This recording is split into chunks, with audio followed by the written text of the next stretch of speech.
Hello बच्चों, तो आज की क्लास में हम कंटिन्यू करेंगे। पिछला टॉपिक जो हमने छोड़ा था वो है सॉल्विंग द इक्वेशन। तो देखो यहाँ पे है क्या बेसिकली। आखिरी क्लास में हमने पढ़ा था कि ये बेसिकली इक्वेशन होता क्या है, फिर वो ये इक्वेशन को हम ये कैसे मतलब उसको पढ़ते हैं, उस पर कौन कौन से मतलब ऑपरेशन लगते हैं, ये सारा हमने करा था और कुछ क्वेश्चन सॉल्व करे थे। ये इक्वेशन को किस तरह से मतलब वो वर्ड प्रॉब्लम्स ऐसा कुछ करके। तो अब देखो इस क्लास में हमारा आगे का क्या है।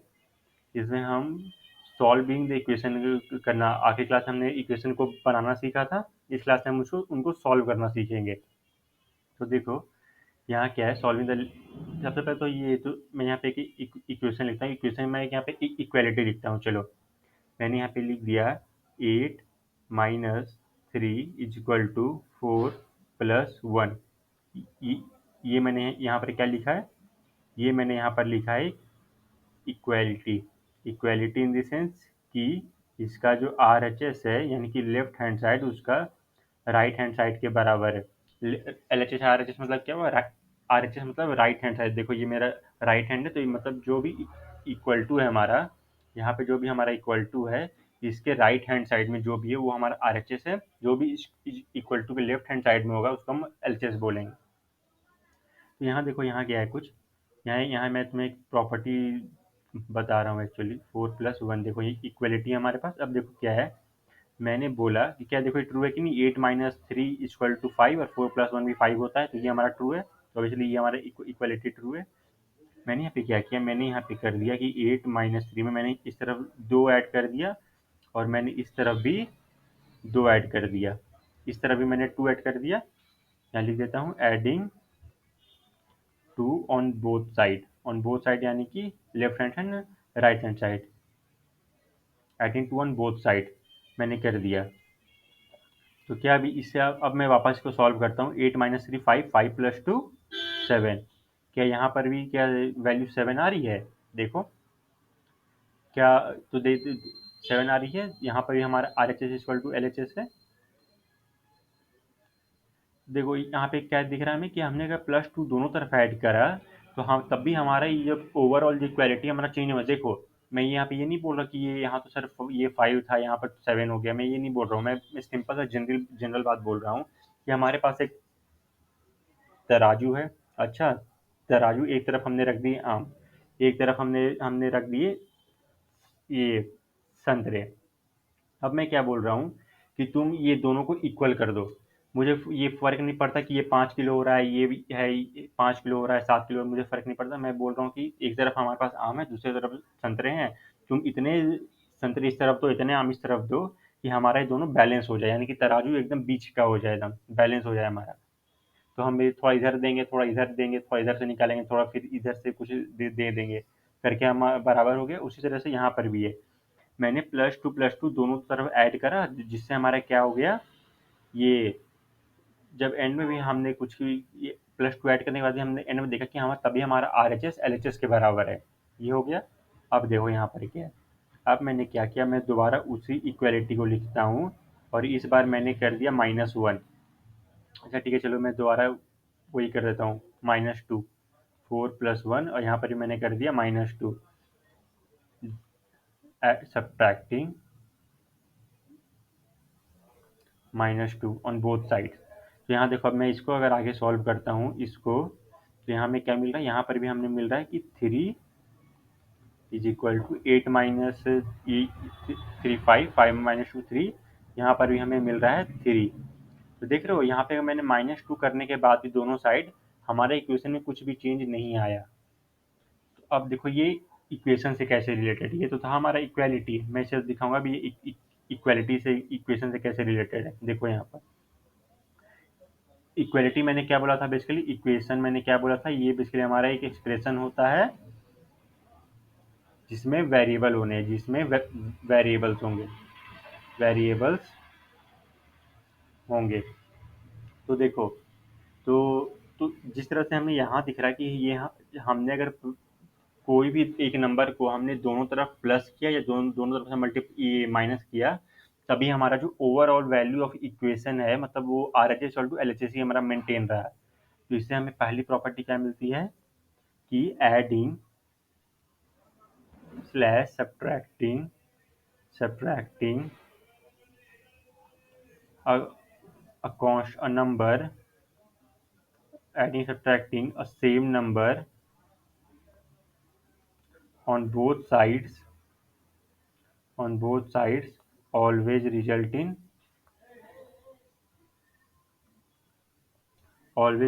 no change of the equation।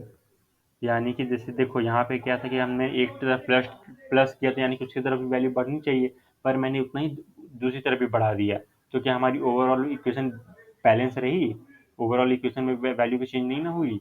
यहाँ पर भी हमारा वही है, एक तरह से रिजल्ट इन नो चेंज या इम्बैलेंस भी लिख सकते हैं ऑफ द इक्वेशन। तो ये थी हमारी पहली प्रॉपर्टी की अगर हमारे पास कोई इक्वेशन दिया हुआ है, उसमें अगर हमने एक साइड कुछ प्लस कर भी दिया और दूसरी तरफ भी उतना ही नंबर से हमने प्लस किया, तो ओवरऑल जो वैल्यू है मतलब बैलेंस वाला इक्वेशन का वो सेम रहेगा। ये थी हमारी पहली प्रॉपर्टी। अब देखो यहाँ पर मैं एक दूसरा एग्जांपल लेता हूँ। ये तो था ये एडिशन और सब्ट्रैक्शन से रिलेटेड। अब मैं यहाँ पर थोड़ा ये करके दिखाता हूँ। देखो इस तरफ से, हाँ, यहाँ पे हम करेंगे मल्टीप्लिकेशन जैसा कुछ। देखो यहाँ पे क्या, यहाँ पे मैंने कर दिया कि ये टू एक्स है। अब हाँ, अब यहाँ पे देखो, अब यहाँ पे मैं सीधा इक्वेशन लिखने वाला हूँ। अच्छा, यहाँ सीधा इक्वेशन लेते हैं। यहाँ पे मैंने लिख दिया 2x plus 5 is equal to क्या लिखूँ यहाँ पर 18। कुछ भी मतलब जो हमारा ये टू नंबर में आ जाए। तो और यहाँ पे ये 15 कर देता हूँ। चलो 2x प्लस 5 इक्वल टू 15। अब देखो यहाँ क्या चीज़ है, मैंने यहाँ पे क्या किया कि मैंने यहाँ पर ये देखो, यहाँ पर क्या ये हमारा मल्टीप्लिकेशन है, क्या यहाँ पे हमारा मल्टीप्लिकेशन हो रहा है, मल्टीप्लिकेशन। तो क्या मैं इसको इस तरह से, अब मैंने पहली प्रॉपर्टी क्या पढ़ाई थी कि दोनों तरफ से सेम बराबर नंबर तो माइनस भी कर दोगे प्लस भी कर दोगे, वैल्यू चेंज नहीं होगी इक्वेशन, मतलब बैलेंस बना रहेगा।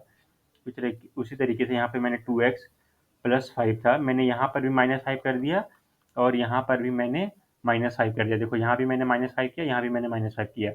तो क्या अब ये यहाँ पे इंटीजर में तुमने पढ़ा होगा कि इस तरह से हमारा रहा तो बेसिकली हमारा ओवरऑल जीरो हो जाता है। क्या मैं इसको इस तरह से लिख सकता हूँ 2x plus zero equal to 10।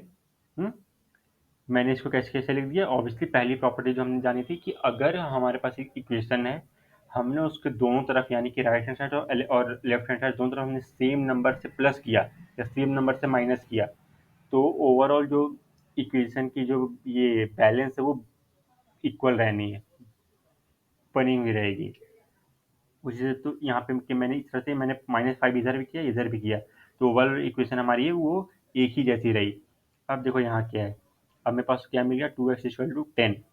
अब देखो अभी इसको फिलहाल अब यहाँ पे तुम कैसे कुछ प्लस माइनस करोगे, जैसे कि यहाँ पे अगर तुमने -2x कर दिया, यहाँ भी -2x कर दिया, तो फिर तो तब तो फिर हमारा देखो क्या हो गया 0 इक्वल टू -2x। अभी यहाँ पर ये कैसे इक्वेशन, इसको तुम कैसे सॉल्व करोगे, तो ये तो हम इस रास्ते अब जा नहीं सकते। अब यहाँ पे तुम अगर कुछ माइनस भी करना चाहो तो हमारे पास टर्म है ही नहीं मतलब हटाने को।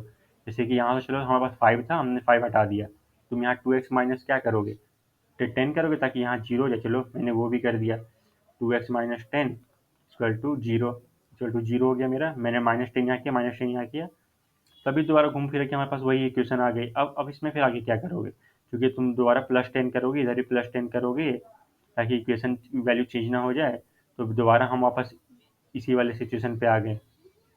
तो हम यहाँ पर इस्तेमाल करते हैं मल्टीप्लिकेशन। ये थी मेरी ओरिजिनल इक्वेशन। अब यहाँ पर हम क्या करेंगे, मल्टीप्लिकेशन और डिवीजन वाली प्रॉपर्टी यूज करेंगे। देखो यहाँ पे 2x है, मैंने क्या किया, इस 2x को 2 से डिवाइड किया, यहाँ पर भी था मैंने 2 से डिवाइड कर दिया। मैंने एक तरह से पूरे इक्वेशन के दोनों साइड के सारे टर्म्स को मैंने 2 से डिवाइड कर दिया। अब देखो यहाँ पे अगर तुम्हारे पास 2x प्लस 5x प्लस ये एक्स वो एक्स जितना भी रहा, सबको 2 से करना है। ये नहीं कि एक टर्म को किया और बाकियों को नहीं किया, सारे को करना है, सारे को। तो हमारे पास सिर्फ यहाँ चूंकि एक ही टर्म था तो हमने 2x/2 किया और 10/2 किया। क्या इसको ऐसा लिख सकता है, ये टू कट गया और x इक्वल टू क्या आ गया हमारे पास 5। एक्स इक्वल टू 5 आ गया हमारे पास। अब क्या कुछ और बचा है इसमें करने को, नहीं। तो हमें यहाँ पर इस वेरिएबल की वैल्यू मिल गई। तो हमने यहाँ पे इसके लिए क्या किया करा, देखो पहले इसको ऐसे समझा लूँ। यहाँ मैंने लिख दिया कि 8 इक्वल टू 8, क्या ये ट्रू है, ऑब्वियसली ट्रू है। अब मैंने किया कि भाई दोनों को तुम दोनों साइड से तुम बराबर बराबर कर दो, तो क्या हमारा ये 4 = 4 हो गया? क्या ये भी हमारा ट्रू है? ऑब्वियसली ट्रू है। तुम इसको भी तुम 2 से डिवाइड कर दो दोनों तरफ। क्या ये हमारा ट्रू हो रहा है? ऑब्वियसली ट्रू हो रहा है। तुम इसको भी तुम टू दोनों बार 2 से डिवाइड कर दो। क्या 1 = 1 हो रहा है? क्या बराबर है? ऑब्वियसली बराबर है। तो इस तरह से हमें क्या पता चला कि अगर दोनों साइड तुम एक ही नंबर से डिवाइड भी करोगे तब भी overall value of equation change नहीं होगी। उसी तरीके से हमने यहाँ पर भी दोनों तरफ को 2 से डिवाइड कर दिया, तो हमारा ये एक्स हमारा की वैल्यू 5 आई। अब तुम क्या करो, तुम एक्स की वैल्यू तुम सेम जो की थी तुम दोबारा इसी में रख दो। रख कर देखते हैं क्या होता है। यहाँ पर हम दोबारा रख कर देखते हैं एक्स की वैल्यू 5, तो 2 × 5 + 5 = क्या आ रहा है हमारा? एलसीएम आरएचएस हो रहा है। देख लेते हैं कुछ, ये चेक करने का तरीका है। चेक कैसे करते हैं? वेरिएबल की वैल्यू ओरिजिनल इक्वेशन में रख दो। अगर आरएचएस एलएचएस हो गया यानी कि वो ट्रू है, सही वैल्यू है। तो क्या ये हमारा 10 + 5 15 हो रहा है? क्या इधर भी 15 है? ऑब्वियसली यानी कि ये एक्स की वैल्यू ट्रू है। ये जो हमारी एक्स की वैल्यू है ट्रू है, इट इज ट्रू। इसको ट्रू मतलब क्या इसको बोलेंगे? इसको बोलेंगे satisfies the equation. Satisfies the equation x की x = 5 इस इक्वेशन को सेटिस्फाई कर रही है। कौन सी इक्वेशन को? इसको। हम्म। अब यही सेम चीज तुम्हारा मल्टीप्लीकेशन में भी ये प्ले आउट करेगा। लेट्स से जैसे कि मैंने यहाँ पर कर दिया कि यहाँ मेरे पास ऐसे था, यहाँ पे हमारे पास था 2x + 5 = 15 था। मैंने यहाँ पर किया, मैंने यहाँ पे कर दिया कि x है x/3 प्लस 3 = 9। मैंने ये लिख दिया x/3 प्लस 3/9। एक मिनट, ये एक मिनट, इसको नहीं नहीं, ये थोड़ा हमारा इम्बैलेंस हो जाएगा, ये सही क्वेश्चन नहीं बन रही है। इसको मैंने कर दिया x/3 प्लस 3 इक्वल टू, चलो एक बार इसी से ट्राई करते हैं 9 से। अब यहाँ पे क्या है? ऑब्वियसली यहाँ पे हम सबसे पहले यही करेंगे, पहले तो हम इस 3 को यहाँ से हटा देते हैं। x/3 प्लस 3, यहाँ पर भी मैंने -3 कर दिया और यहाँ पर भी मैंने -3 कर दिया। तो क्या ये हमारी वैल्यू 0 हो जाएगी?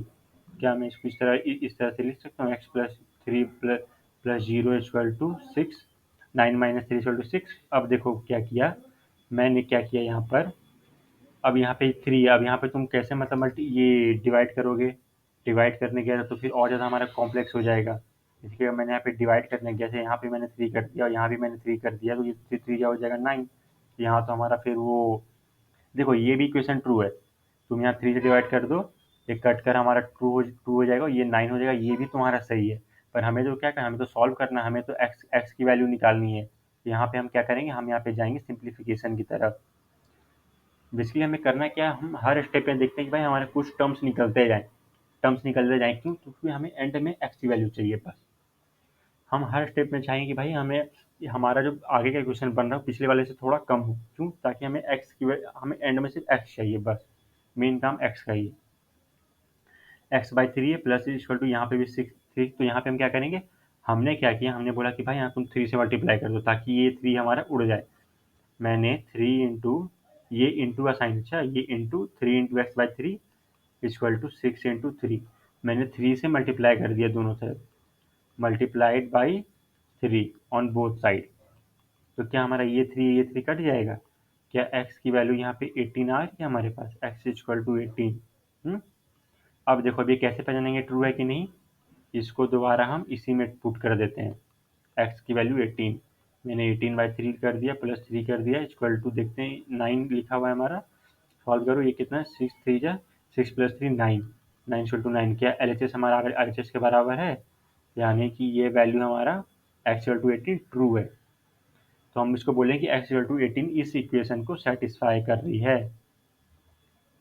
तो ये था हमारा यूजिंग डी, ये मल्टीप्लिकेशन। तो हमने क्या चीज़ देखा कि 4 ऑपरेशन में आते हैं, addition, subtraction, multiplication and division. ये चारों ऐसे मतलब हैं कि अगर हमने इक्वेशन के दोनों तरफ एक नंबर से मल्टीप्लाई किया या एक नंबर से डिवाइड किया या एक नंबर से ऐड किया, एक नंबर से माइनस किया, हमारी ओवरऑल बैलेंस ऑफ इक्वेशन बनी हुई रहती है। तो ये थी हमारी कुछ प्रॉपर्टीज। पहली प्रॉपर्टी ये थी, दूसरी प्रॉपर्टी यहाँ पे लिख देता हूँ, multiplying slash dividing by the same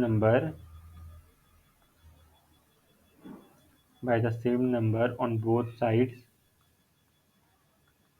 of an equation does not changes the balance of the equation. देखो ये दोनों प्रॉपर्टी इसलिए इतनी इंपॉर्टेंट है क्योंकि दोनों प्रॉपर्टी हमारे बाद में काम आने आने हैं क्या चीज़ में, टू अल्टीमेटली सॉल्व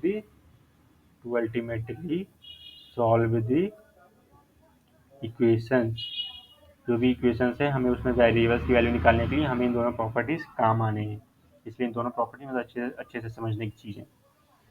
सो तो देखो पिछले यहाँ पे तुम्हें करना क्या है कि एलजेब्रिक इक्वेशन उसको बस एक तराजू होता है ना, तराजू उसकी तरह तुम्हें बस मानना है, बाकी सब उतना ही। हमने तराजू के एक तरफ 5 किलो चढ़ा दिया, दूसरी तरफ 5 किलो चढ़ा दिया, बैलेंस हो गया। एक तरफ हमने फिर 5 ऐड कर दिया, दूसरी तरफ हमने 5 ऐड कर दिया, बराबर हो गया। एक तरफ हमने 5 निकाल दिया, दूसरे 5 निकाल दिया, भाई बराबर हो गया। तो बेसिकली पूरा खेल इसी का है, बैलेंस रहता है सारा इक्वेशन। अगर सेम नंबर से मल्टीप्लाई डिवाइड ऐड या सब्ट्रैक्ट करोगे तब। तो आज के लिए इतना ही बच्चों, हम मिलेंगे अगली क्लास में। Thank you.